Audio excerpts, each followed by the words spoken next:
Santa Mónica Radio y TV Más Digital presenta Curso Bíblico con Fray Roberto Armas.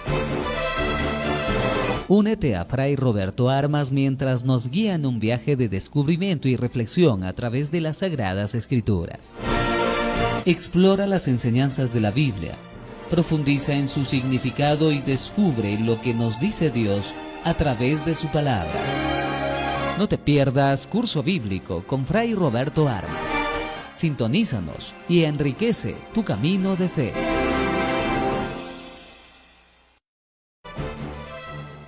Iniciamos y damos la bienvenida a Curso Bíblico, un nuevo año, unas nuevas enseñanzas con Padre Roberto Armas, que nos acompaña hoy. ¿Cómo está, Padre? Buenos días, Yesenia, buenos días a todos. Y bueno, pues primer día del año de Curso Bíblico, así que feliz Navidad a todos, que todavía estamos en Navidad, y feliz Año Nuevo a todos. Hemos estado ausentes 2 semanas por la Navidad y Año Nuevo, pero bueno, retomamos de nuevo y retomamos con el último libro de la Biblia. Ahí quedamos, nos queda un último libro, el Apocalipsis, es de lo que vamos a hablar en este día. Muy bien, Padre Roberto Armas. Vamos a continuar entonces con la explicación de este libro del Apocalipsis y hablamos sobre esas circunstancias, sobre esa finalidad y ese significado que tiene este libro. Bien, pues claro, este libro del Apocalipsis, a veces tenemos un poquito miedo a entrar en él, parece que aparentemente da un poquito miedo, pero no es así, ¿no? Es una obra ciertamente fascinante, al punto que desde que existe ha interesado siempre a muchas personas de todos los tiempos. También hoy, quienes se acercan a sus páginas aprenden la aventura de conocer los misterios que se ocultan tras el velo de imágenes y símbolos, ¿no?, que es lo que más abunda en este libro. El último de los escritos, pues, del Nuevo Testamento, de la Biblia en general, ¿no?, pero claro, es el libro del Nuevo Testamento. Es un mensaje profético, como si fuera al estilo de algunos profetas que hemos estudiado ya, pues, en el Antiguo Testamento, destinado sobre todo a reavivar la fe y la esperanza de los cristianos perseguidos. El género literario que se utiliza aquí es el apocalíptico, que es, como dice, símbolos, mucha simbología, con un poquito para despistar los no creyentes, los alejados de Dios y demás, pues al ver o leer estas simbologías no las saben interpretar. Entonces es un mensaje transmitido a los cristianos que sí van a saber interpretar, pero en formas así medio secretas, para fortalecerlos, reavivar su fe. La razón principal es reavivar su fe y su esperanza. Estamos en el año de la esperanza y este libro, pues, crea expectativas de esperanza para todos los cristianos que están siguiendo el Evangelio de Jesucristo, sobre todo perseguidos por las circunstancias de aquel momento. Lleva el título de Apocalipsis, ¿no? Es una palabra griega, apocalipsis, y significa revelación o revelaciones. O sea que en algunas iglesias le llaman el libro de las revelaciones, no le llaman el Apocalipsis, pero bueno, es lo mismo, ¿no? Apocalipsis significa revelación. Revelaciones de algo oculto, algo que está medio oculto y revelar es descubrir. Velar, desvelar es descubrir algo que está oculto. Revelar un rollo de fotos antiguamente era, las fotos están ocultas en el rollo, y revelarlo era sacar las fotografías y ver las imágenes que había en el rollo, que en el rollo no se pueden ver, están veladas. Entonces, revelar es descubrir lo que está tapado con un velo, algo lo oculta, ¿no? Entonces, la revelación es descubrir cosas que han estado tiempos y tiempos veladas, ocultas, que todo el plan de Dios, todo el plan de salvación de Dios ha estado siempre oculto y se ha revelado después de Jesucristo. Es Jesucristo lo que nos revela el mensaje principal de la historia de la salvación, el plan que tiene Dios para con nosotros. Entonces, por ahí va un poquito el sentido o el significado de este libro y de esta palabra, ¿no? Contiene revelación de Jesucristo, ¿eh? Así lo escribe el autor que se lo sacamos pues a San Juan, el apóstol San Juan. Pudo ser él, pudo ser un discípulo suyo, no importa, pero es tradición joánica de Juan y a él se le atribuye. Y él dice, justamente en los primeros versículos de este libro, dice bien claro, revelación de Jesucristo. Dice, esto es una revelación de Jesucristo comunicada a su servidor Juan, ¿no? El servidor es el apóstol Juan, entonces es revelación a Juan por medio de un ángel. El ángel, que es el mensajero de Dios, se le aparece a Juan y le transmite estos mensajes que están ocultos y claro, van a permanecer un poquito ocultos porque van a ser mucha simbología, pero el cristiano ya con fe los va a comprender. El libro está redactado en el estilo llamado, como he dicho ya, apocalíptico, que es muy utilizado en el mundo judío de esa época y de épocas anteriores también. Presenta evidentes analogías con otros escritos bíblicos del Antiguo Testamento principalmente, incluso también semejanzas con libros extrabíblicos, o sea, que no pertenecen a la Biblia, pero que también se escribían en aquella época con esta metodología apocalíptica o basada en símbolos y demás. Dicho estilo apocalíptico tiene su origen en los oráculos proféticos que anunciaban en un principio en el Antiguo Testamento el reino mesiánico, el Mesías que iba a venir como rey, y la manifestación del día del Señor. Hablaba los profetas de que el día del Señor se acerca, aquel día que va a llegar, aquel día siempre anunciando al Mesías, aquel día el pueblo se llenará de alegría, una luz les brillará, etcétera, siempre aquel día, ¿no? Entonces habla del día del Señor que está por llegar y encuentra su expresión más característica en el libro de Daniel, de los profetas del Antiguo Testamento. El que más se parece pues a este libro Apocalipsis es el libro de Daniel, porque Daniel también tiene mucha simbología y habla mucho por medio de símbolos y demás, y que también un ignorante, uno que no es creyente, lo lee y no, ¿qué significa esto?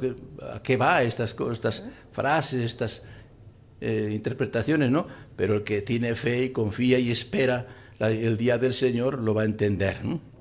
Entonces, la historia de las interpretaciones del Apocalipsis es muy variada y hasta a veces pareciera contradictoria, pero no es contradictoria, ¿no? Es una forma de ocultar así abiertamente la verdad, ¿no? El hecho es explicable, dadas las grandes dificultades que encierra esta obra, ¿no? Para no caer en interpretaciones fantasiosas y arbitrarias, es necesario tener en cuenta que las visiones, en especial los números que aparecen mucho en el símbolo de los números y también a veces los mismos colores, son de carácter más bien simbólico, no es descriptivo, ¿no? Entonces no son reales. Hay muchas figuras que son sofiguras, no son realidades. A pesar de sus muchas oscuridades, el sentido profundo del Apocalipsis es sumamente claro. El sentido profundo, el sentido origen y lo que nos quiere transmitir para el creyente sí es claro. Este célebre libro anuncia principalmente el triunfo de Dios sobre todos los poderes que se oponen a su designio salvífico, y recuerda las promesas indefectibles hechas a la Iglesia, porque habla de futuro, siempre de futuro y futuro. El futuro de todo esto es la Iglesia.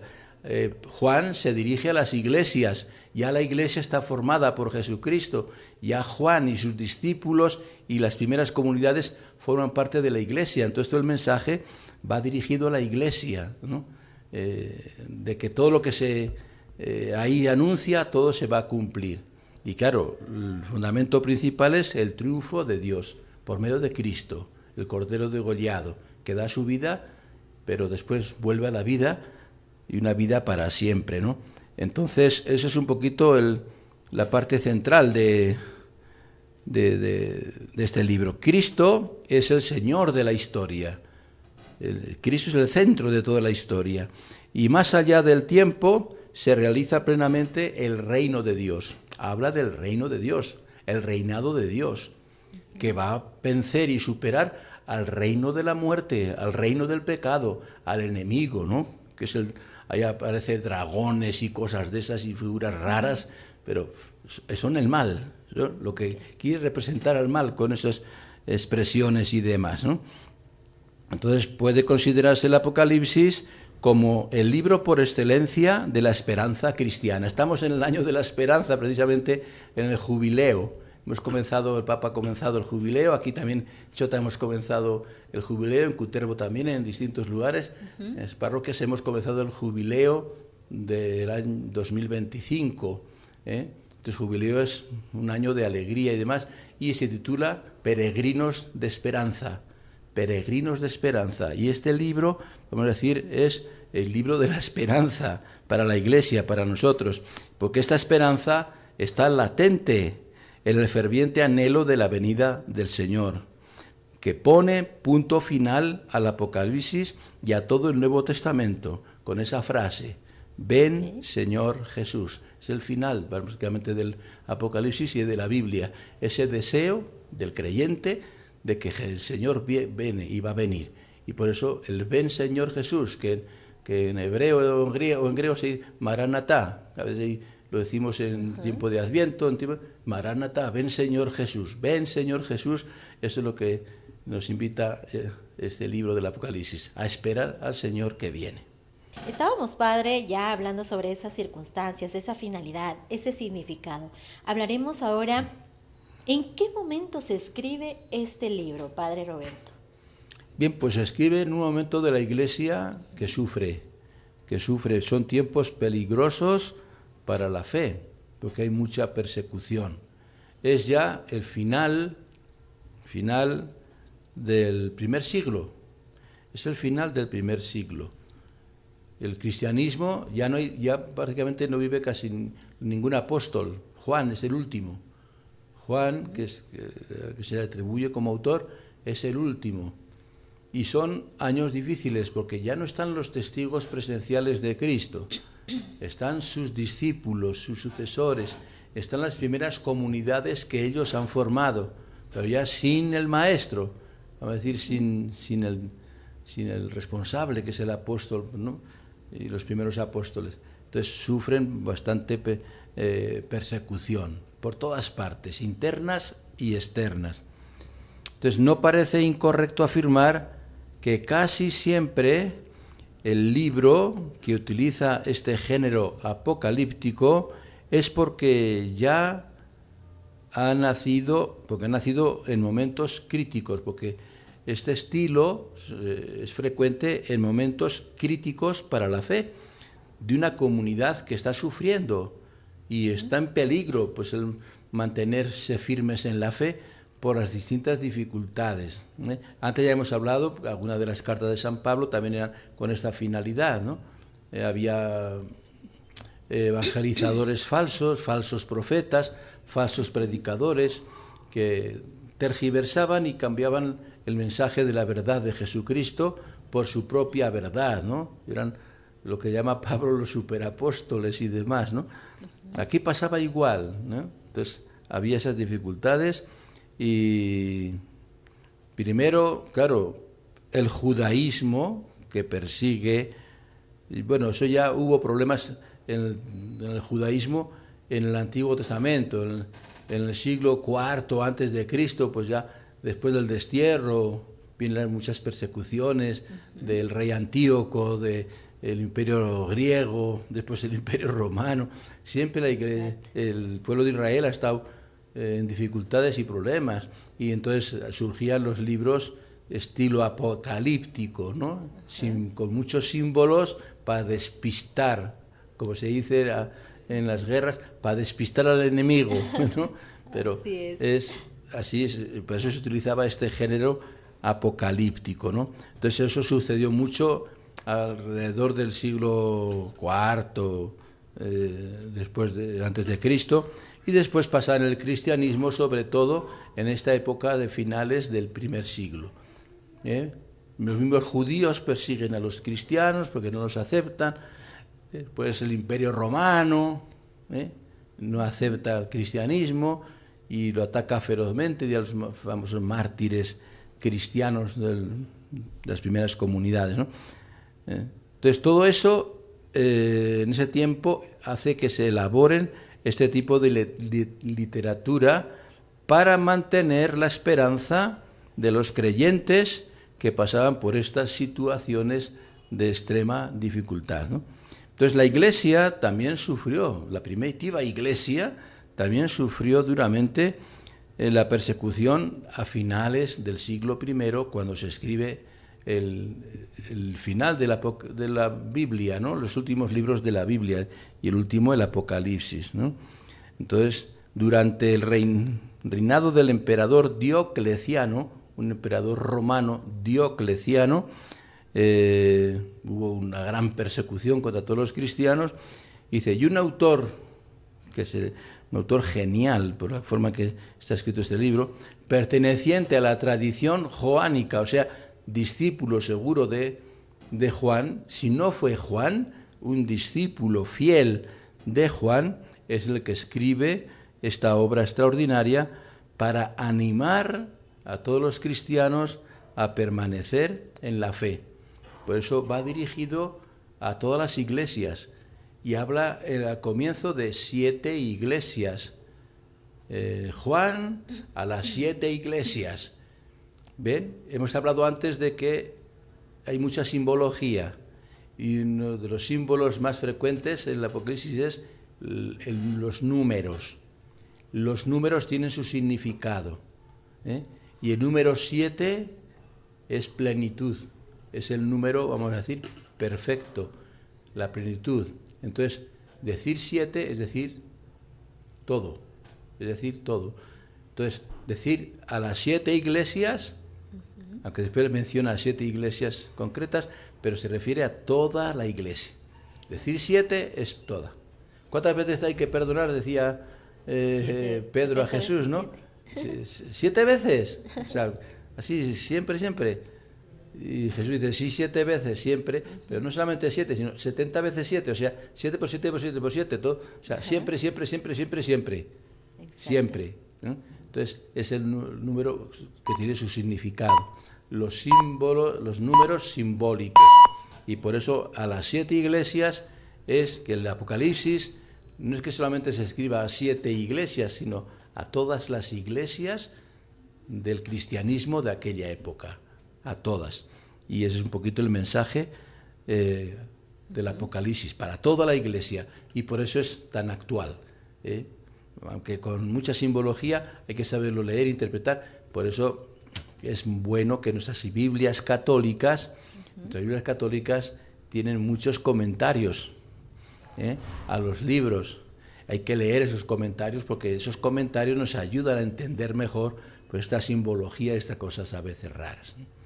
Hablaremos ahora cuál es ese género literario, también el tipo de literatura y también el tipo de escritura. Padre Roberto. Bueno, parte ya lo hemos dicho. La literatura apocalíptica suele resultar a veces incomprensible para cualquier lector, o sea, cualquier lector que no tiene fe y demás, ¿no? Que se acerca a ella, pues, sobre todo por primera vez. Cuando uno se acerca por primera vez a este libro, no entiende nada. Y pasa muchas veces también en otros libros que estudiamos, ¿no? Leemos un libro que no nos han explicado nada ni nos han dicho de qué trata, lo leemos y no entendemos nada, ¿no? Entonces hay que prepararse para saber cuál es el significado de muchas frases, de muchas palabras y demás, ¿no? Entonces, gran parte del desconcierto inicial se debe a los muchos símbolos utilizados, ¿no? Hay muchos símbolos, cosas que les leemos y a simple vista no entendemos, pero son símbolos que hay que saberlos descifrar.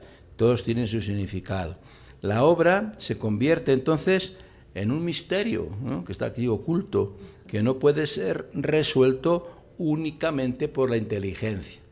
Entonces, ese libro no hay que leerlo como se lee cualquier otro libro, con la inteligencia, a ver qué saco de provecho yo de ese libro para mi inteligencia, para conocer más, saber más. No, no se lee así, no hay que leerlo así.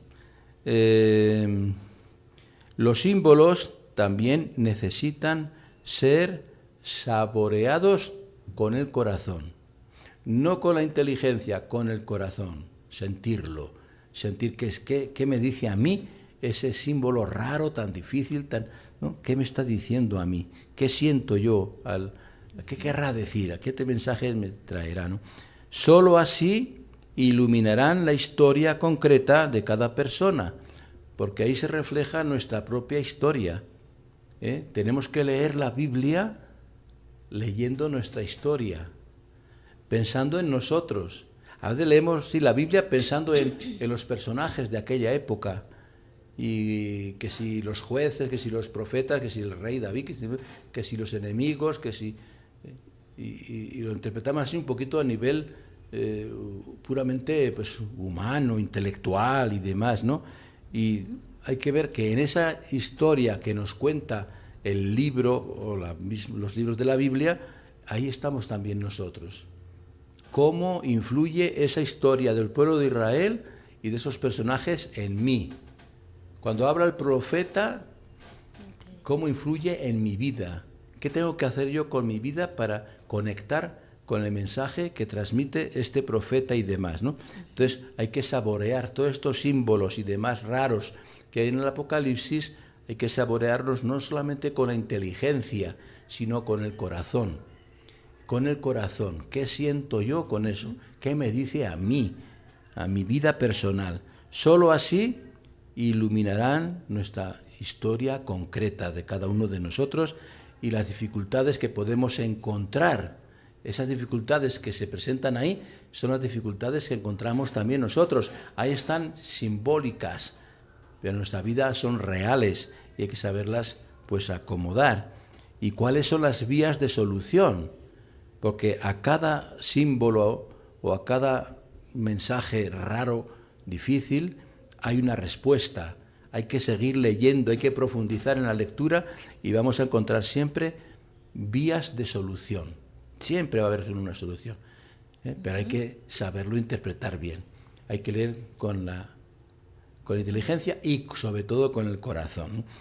Es un libro tan misterioso que posee, sin embargo, una estructura general relativamente sencilla, O sea, la estructura del libro no es muy complicado. Lo complicado están los símbolos que hay dentro y los mensajes simbólicos que hay dentro. Pero así el esquema literario de la composición del libro es casi como otros libros, no se diferencian en muchas cosas. Por eso tiene una estructura general sencilla, ¿no? Vamos a decir que tiene cuatro partes fundamentales, ¿no? Como todos los libros, una introducción y una conclusión, un comienzo y un final. Siempre son las dos partes de las cartas y de casi todos los libros. Una introducción, Aquí en la introducción, pues lo que hemos leído antes, hemos dicho antes, en los 3 primeros versículos es la introducción y es revelaciones de Dios, del ángel, a mi persona, a Juan, para transmitírsela a ustedes, ¿no? Simplemente eso nos encuadra un poquito en el porqué de ese libro. ¿Y qué es ese libro? Una revelación de Dios al apóstol para esa revelación, revelarla a los cristianos de esa época, ¿no? Esa es la introducción, son solamente 3 versículos nada más. Después la primera parte, a partir de ahí, del capítulo 1, versículo 3, hasta el capítulo 3, es lo que se llamaría el proceso de conversión. Proceso de conversión. La invitación que le hace el ángel de parte de Dios a Juan es una invitación a la conversión, que para poder alcanzar el objetivo de este libro, que es la salvación, el triunfo de Dios sobre el mal y la salvación, primero hay que convertirnos. Hay que estar dentro de la Iglesia, pero para entrar dentro de la Iglesia hay que cambiar. Y por eso los mensajes que se hacen ahí a las 7 iglesias son mensajes donde se les destaca lo bueno que tienen cada iglesia y también lo malo que tienen. Y termina con un consejo: cambia, convierte, conviértete, y ordena tu vida. O sea, siempre hay un mensaje invitando a la conversión. Son los 3 primeros capítulos, vamos a decir así. La segunda parte, que es más ya todo el núcleo del libro y la más extensa, va del capítulo 4 hasta el 22, hasta el último, hasta el capítulo 22. Es el desarrollo y el desenlace de la historia de la salvación. Todo es la historia de la salvación. Toda la Biblia es la historia de la salvación. Yo diría que este libro de Apocalipsis es como un resumen de toda la Biblia, de todo lo que ocurre en la historia de la Biblia, de la salvación, porque hay cosas positivas, cosas negativas, hay guerras, hay enfrentamientos, hay fracasos del pueblo, hay destierros, hay muertes, o sea, es el bien contra el mal. En general es la lucha que hay siempre entre nosotros también, dentro de mí, del bien contra el mal. Del bien contra el mal. Y todo ese desarrollo del bien contra el mal, todas las peleas y luchas, hay en el Apocalipsis con formas simbólicas. Todos son simbologías. Y pues hay un desenlace final. Es el desarrollo de la historia y el desenlace. ¿Cuál es el final? El desarrollo de la historia, todo lo que nos pasa, la realidad. Y el final, ya pues, que triunfa. ¿Quién triunfa? Sabemos muy bien que el que triunfa sobre todo este desastres y desórdenes, el que triunfa es Jesucristo. Jesucristo, triunfador sobre la muerte, sobre el mal, sobre el desorden, sobre todo. Entonces, ese es vamos a decir, el núcleo de todo este libro. Y termina con unos versículos nada más también del último capítulo, que es el mismo 26, del 6 al 21, simplemente es la conclusión. Y la conclusión es que Jesucristo ha vencido al dragón, ha vencido al mal, es cordero degollado, que ha muerto para la salvación, pero que ha resucitado, vuelve a la vida y triunfa. La Jerusalén celeste. Y todos los que están en esa Jerusalén, esa ciudad, son los seguidores del Cordero de Cristo, y es lo que ve Juan, el cielo con Dios, con Jesucristo, con el símbolo de que ha muerto por nosotros, los apóstoles a la derecha e izquierda, los profetas y demás, y toda la asamblea de santos, todos los santos glorificando a Dios. El triunfo de la vida sobre la muerte, el triunfo de estar felices con Dios sobre el pecado y demás, ¿no? Y esa es la conclusión de este libro. Entonces, las 4 partes esenciales: introducción, como menciono más, el proceso de conversión para poder entrar en el plan de salvación de Dios, y la historia de todo el plan de salvación de Dios. Toda la historia que concluye con el triunfo definitivo de Cristo y para siempre. Y por lo tanto, la Iglesia espera la llegada del triunfador, que es Jesús. Ven, Señor Jesús. Ahora nos toca aprender también esta enseñanza de este libro tan difícil de entender. Padre Roberto. Muy bien, pues la enseñanza central es así como bien facilito: que el Señor Jesucristo es el Señor de la historia. Él es el centro de la historia, Jesucristo. Entonces, ya en una primera y rápida lectura de esta obra, de este libro, se descubren a cada paso motivos de consuelo y confianza en este Señor de la historia. Consuelo y confianza. Es cierto que una mirada superficial lleva a comprender la historia como negativa, porque si uno lo lee por encima y lee, y la historia nuestra también, ¿no? Pues vemos que hay un montón de problemas, muerte, de injusticias, conflictos, y a veces también naturales y demás, ¿no? Parece más negativo que lo que decía el Papa, pues ahora con el jubileo. La esperanza de qué, ¿en qué esperamos? En que esas cosas negativas que nos toca vivir ahora se van a ir poco a poco superando y transformando. Esa es nuestra esperanza. Si las personas no tenemos esperanza, no tenemos nada. Nos quedamos en el fracaso, siempre en el fracaso y siempre en el mal, y no puede ser. Esperanza del bien, esperanza de la superación. Pues igual pasa con el Apocalipsis. El aspecto negativo que se ve siempre ahí son las fuerzas del mal que parecen que triunfan, las injusticias, las violencias, el sufrimiento, incluso la muerte, ¿no? Que lo dominan todo y el hombre parece condenado pues a un fracaso total, aparentemente, ¿no? Por esto todo esto es apariencia nada más. El fracaso de la sociedad, del mundo, es apariencia. El verdadero poder se encuentra en manos de Dios siempre. El verdadero poder y la solución a tantas cosas problemáticas está siempre en manos de Dios, por eso la esperanza. Él dirige los hilos de la historia hacia la nueva creación. Él dice, hago una nueva creación, todo lo voy a crear nuevo. Tenemos esa esperanza. El final tiene que ser necesariamente positivo porque el Hijo ofrecido en sacrificio, que es el Cordero degollado que aparece ahí en el Apocalipsis, ha devuelto la esperanza a todo el género humano y de manera especial a los cristianos que también sufren persecución, siempre han sufrido persecución, pero que lo que promete el Señor nunca falla. Siempre en los cuadros del corazón de Jesús o de la cara de Jesús, en los afiches pone Jesús, el amigo que nunca falla. Y ciertamente, Jesús nunca nos va a fallar.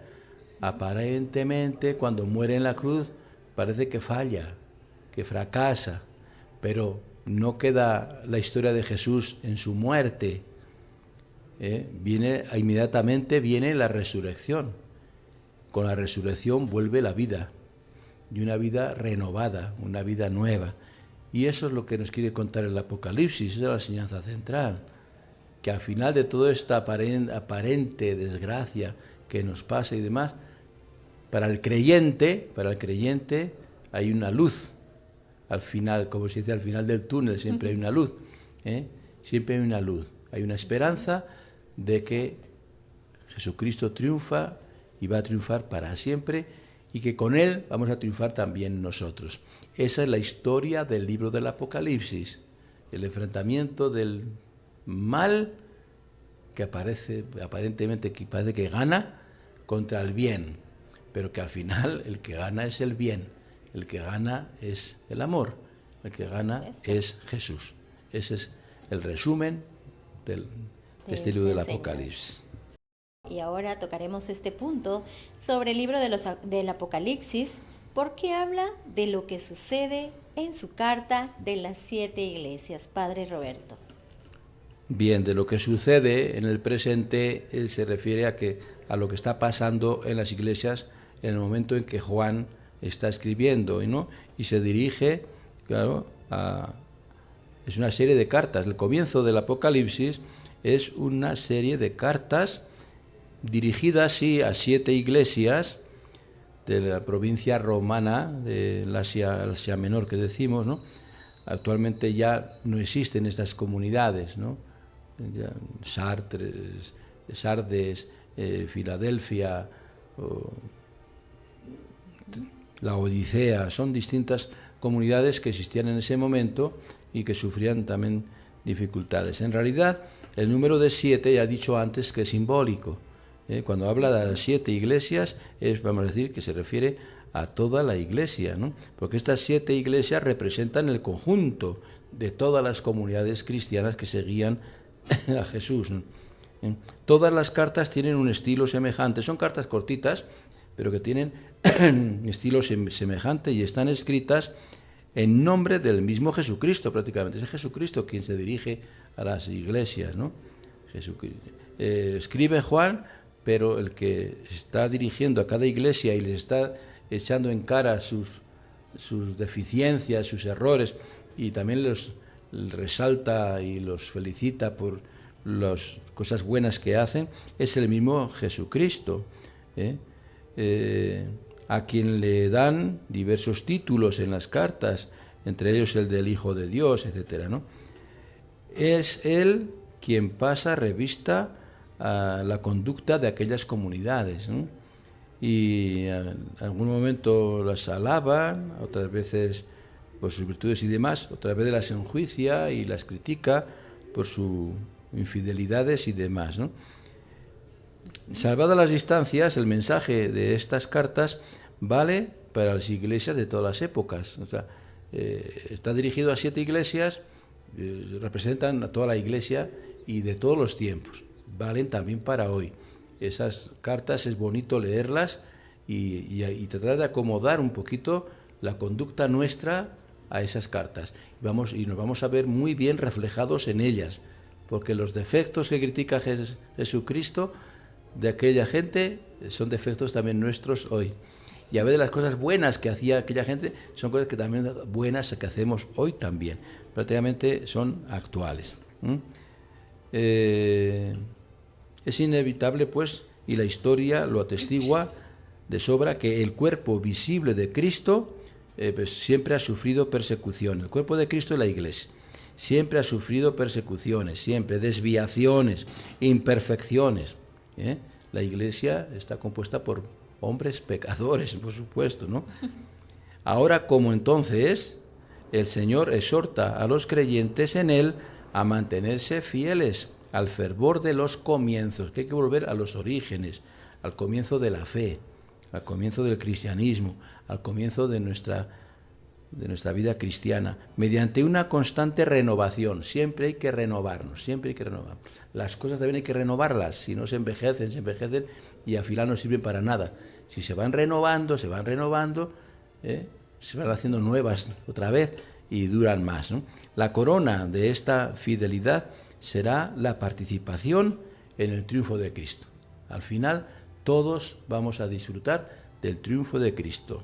El primero que resucitó de entre los muertos es Cristo, y con Él resucitaremos todos. Muy bien, Padre. Y también habla de lo que sucederá. Bien, esa es la segunda parte ya que hemos hablado antes. Ahora lo que sucede en cada comunidad, corrección, llamada de atención, alabanzas, todo, ¿no? Para que sigan perseverando. ¿Qué sucederá en el futuro? ¿Qué sucederá en el más allá? Ahí está pues todo un montón de simbologías y demás, visiones proféticas. Es la segunda parte del Apocalipsis, bastante más extensa, es la más larga. Está orientada siempre hacia el gran día del Señor, orientada hacia el final, hacia el más allá, el gran día del Señor, cuando se manifieste la soberanía de Dios y del Mesías. Tenemos en el capítulo 12, dice eso, se manifestará la soberanía de Dios. Dios es soberano, el Mesías es el Rey para siempre. Varias visiones proféticas anuncian y preludian la llegada de ese día en una forma simbólica y muchas veces desconcertante, ¿no? Porque no se entiende. El trasfondo histórico de esas visiones es la persecución desatada contra los cristianos por el poder imperial de Roma, principalmente a finales del siglo I. Esa es la razón. Dentro de ese marco, los capítulos 4 al 11 tratan de los últimos tiempos, teniendo así en vista el juicio de Dios sobre Israel. que al final Israel va a ser juzgado, pero igual en nuestra iglesia también, nosotros también vamos a ser juzgados. Todo eso trata vamos a decir, de los últimos tiempos, ¿no? Y culmina todo eso, final de Israel, del pueblo de Israel, el juicio de Dios sobre Israel, con la destrucción de Jerusalén. Jerusalén es destruida. En los capítulos 12 y 13, que son los más importantes del libro, se describe ya el enfrentamiento de las fuerzas del mal con el nuevo pueblo de Dios. Las fuerzas del mal están atacando al pueblo de Dios. Las persecuciones. El Imperio Romano ataca a la Iglesia y quiere destruirla. Y ahí se transcribe perfectamente, ¿no? Después, el enfrentamiento que hay de esas fuerzas contra el pueblo de Dios van a tener un resultado final. En un primer momento, la victoria pertenece a las fuerzas del mal. Aparentemente, el mal está triunfando y está ganando. Todas esas fuerzas del mal están personificadas en el Imperio Romano, ¿no? Está haciendo referencia al imperio de ese momento, a los emperadores romanos que son famosos y conocidos por perseguir a los cristianos, quemar a los cristianos vivos, incendiar Roma como Nerón, etc. Pero al fin de todo esto, será Cristo el que triunfará, y triunfarán con Cristo sus elegidos, los que están con Él, los que han perseverado con Él. Entonces, Babilonia es la ciudad del mal. Cayó la gran Babilonia y será reemplazada por la ciudad de Dios, que es la Jerusalén celestial. ¿Cuántas veces se ha repetido esta lucha del mal contra el bien a lo largo de toda la historia de la humanidad y hasta hoy día también? De allí la perenne actualidad del Apocalipsis, porque lo que se refleja en el Apocalipsis de aquella época se está repitiendo y repitiendo y repitiendo en nuestra historia. Han pasado, después de escribir el Apocalipsis, después de comenzar la Iglesia, ya pues 21 siglos, y seguimos igual, el mal contra el bien. Y parece que triunfa el mal. Vemos a las noticias aquí en Perú y en cualquier país, vemos las noticias y parece que el mal triunfa, porque son más noticias de males que de bienes, y parece que está triunfando el mal, ¿no? Pero sabemos que al final el que va a ganar va a ser el que sigue a Dios mismo, Jesucristo, y por eso es que no es un libro, el Apocalipsis, para meter miedo. A veces creemos que es un libro para meter miedo, para asustar a la gente, para intimidar a la gente. Y no, es al revés, es un libro para animar a los creyentes, animar que el final que llegará va a ser feliz. Llegará la hora del juicio de Dios sobre todas las naciones, y con esa hora la consumación de la alianza nupcial de Dios con la humanidad, la alianza del compromiso de amor de Cristo con la Iglesia, Dios y la humanidad. Será la hora, como se dice el Apocalipsis, de las bodas del Cordero, con la nueva Jerusalén embellecida como una novia preparada para recibir a su esposo. Eso aparece, esas frases, así lo refleja en el capítulo 19, el Apocalipsis. La nueva Jerusalén es una novia embellecida con las gracias de Dios y que se está preparando para recibir al esposo, que es Jesucristo, que llega triunfante ya. Y entonces ya es el triunfo del amor, el triunfo de Jesucristo con su novia, la Iglesia. Siempre Jesucristo con la Iglesia van a triunfar.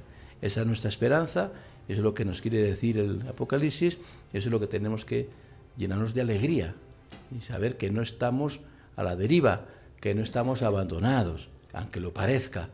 Muy bien, Padre, muchísimas gracias. Y nos encontramos entonces el próximo martes. Dios mediante, que todos nuestros oyentes y todos nuestros televidentes hayan disfrutado de esta programación y sigan disfrutando mucho más. Tenemos aún por presentar aquí en Santa Mónica Radio.